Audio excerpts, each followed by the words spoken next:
ఈ ఇయర్ మీకు క్రిస్పీగా ఉండే అరిసెలు ఎలా తయారు చేసుకోవచ్చో చూపిస్తాను. వీడియో మొత్తం చూసి మీరు ట్రై చేయండి.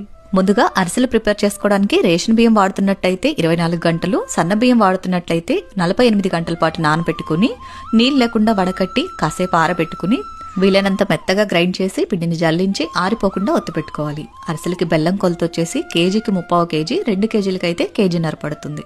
బెల్లాన్ని ఈ విధంగా ప్యాన్లో వేసేసి కొంచెం నీళ్లు పోసి బెల్లం కరిగిపోయిన తర్వాత ఫిల్టర్ చేసి పాకం రెడీ చేసుకోవాలి. పాకం ఇలా నురగ కడుతున్నప్పుడు గుప్పెడు నువ్వులు, కొద్దిగా యాలకుల పొడి వేసి పాకాన్ని నీళ్లలో వేసి చెక్ చేసుకోవాలి. నీళ్లలో వేసిన బెల్లం ముద్ద కట్టడానికి వచ్చింది అంటే లేత పాకం అన్నట్టు. అదే ముద్ద కొంచెం గట్టిగా ఇలా గిన్నెకేసి కొట్టినప్పుడు సౌండ్ వచ్చేలాగా ఉంది అంటే ముదురు పాకం అన్నట్టు. ఇలా ప్రిపేర్ చేసుకున్న పాకంలోకి స్టవ్ ఆఫ్ చేసేసి పిండి వేసేసుకుని ఈ కన్సిస్టెన్సీ వచ్చేంత వరకు కలుపుకోవాలి. కలుపుకున్న పిండి ఆరిపోకుండా పైన కొంచెం నెయ్యి వేసేసి మూత పెట్టేసుకోవాలి. పిండి కాస్త చల్లారిన తర్వాత ఆయిల్ పేపర్ మీద ఇలా అరిసెల్లాగా ఒత్తేసేసుకుని వేడివేడి నూనెలో వేసి ఫ్రై చేసుకోవడమే.